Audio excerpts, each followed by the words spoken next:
Let's try thinking about your life in a totally different way. Forget being the architect or the director for a minute. What if you were the sound designer, crafting the entire emotional experience for the blockbuster movie of your life? So let me ask you this. If your life were a movie, what would that soundtrack be? Is it an upbeat indie film, a big, sweeping drama, maybe an action-adventure?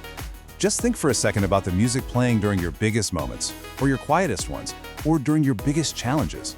It's a fun way to think, but it actually points to something much, much deeper about how we live. See, most of us, we get so caught up in the plot of our lives, right? The job, the relationships, the next big goal. But what if the feeling of it all, the underlying experience is what really matters?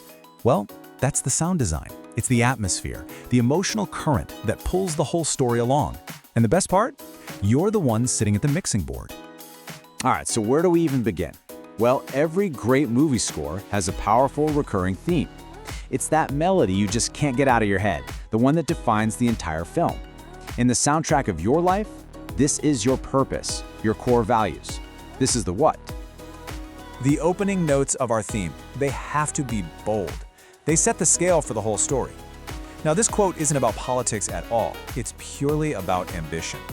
Think of it like that huge orchestral swell at the beginning of an epic movie that tells you, hey, pay attention, this is going to be big. It's a challenge to stop playing small and to just embrace what you're capable of. But a great theme can't just be loud, right? It needs substance, it needs heart. So after that big, ambitious opening, we have to refine the melody. And Albert Einstein gives us the perfect counterpoint here. It's not just about how big your success is, it's about the quality of what you bring to the table. It forces you to ask, what value am I actually creating? This is what gives our theme real depth. And finally, a theme needs to go somewhere. It needs progression. Because life isn't just a single triumphant note. It's a long, continuous journey. As Oliver Goldsmith reminds us, that melody has to keep playing through the good parts and, through the really rough parts. This means our theme has to be resilient enough to carry us through the entire movie. Okay, so we have our main theme, our what. But a movie isn't just the theme playing on a loop. We need the rest of the soundscape. This is all about the how. How do we actually bring that theme to life? In the movies, it's not just about the music. It's about the sound of action. And this is where it gets really cool, because there's this incredible parallel here. In filmmaking, there's this old trick. Sometimes what you hear is way more powerful than what you see. Think about the movie Scarface. The director was smart. He knew the sound of that chainsaw was way more terrifying than actually showing the violence. The exact same principle applies to life. Our character isn't defined by what we say we are. It's defined by the audible sound of our actions. Let's build on that. Sound designers on a film set, they're always capturing what they call on-set sound effects. The small, authentic noises that make a scene feel real. The creak of a floorboard, the hum of a computer, the rustle of paper. In our lives, these are our daily habits. They're the small, consistent sounds that, together, create the entire texture of our reality. So what are the most important sound effects we need to be recording? Well, the sources point to a few key ones. There's the sound of hard work, which, as Thomas Edison said, most people miss because it doesn't look glamorous. Then there's the sound of perseverance, which Colin Powell talks about as the result of learning from your mistakes. You've got the steady, rhythmic beat of discipline. Jim Rohn called that the bridge to getting things done. And finally, there's the crisp, clear sound of action, taking it immediately. These are the sounds that really build a masterpiece. So we've got our theme, and we're recording our sound effects. But if you just mash all of that together, it's just noise, right? The next step is absolutely critical. We have to mix them. This is where we create focus and find our flow. There's this amazing story from Walter Murch, the legendary editor of Apocalypse Now. He tried to make the battle scenes feel super realistic by cramming in every sound you could possibly imagine. Helicopters, machine guns, soldiers screaming, everything. And you know what happened? It was just a confusing mess. The audience couldn't focus. It was just overwhelming noise. Murch learned this incredibly powerful lesson. A great mix isn't about volume, it's about clarity. It's about turning some sounds down so the important ones can really shine.